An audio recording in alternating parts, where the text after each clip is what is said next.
NFT treasure के जरिए कारोबार करना क्या जायज है? नहीं, हरगिज जायज नहीं है।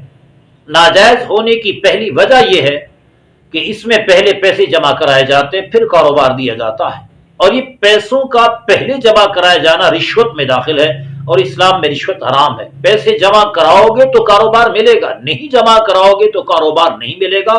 तो गोया पहले पैसों का जमा कराया जाना गोया रिश्वत है, और रिश्वत इस्लाम में हराम है।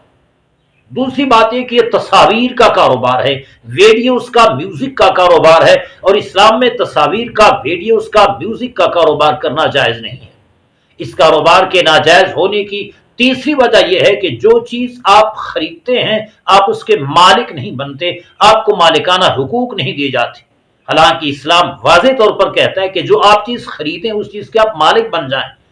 तीसरी खराबी इसमें यह है कि इसके बदले में जो आपको पैसा दिया जाता है वो पैसा खारिज में, जाहिर में मौजूद नहीं होता, बल्कि फर्जी आदत के साथ आपको दिया जाता है। 1 2 3 4 इतने डॉलर दिए गए, तो ये सिर्फ बातों की हद तक या तहरीर की हद तक या आदत की हद तक है। इन तमाम चीजों की बिना पर यह कारोबार जायज नहीं है। लिहाजा NFT ट्रेजर के जरिए पैसा कमाना शरई नुक्ता निगाह से हरगिज जायज नहीं है। इससे खुद भी बचें और अपने दोस्तों को भी बचाने की कोशिश करें।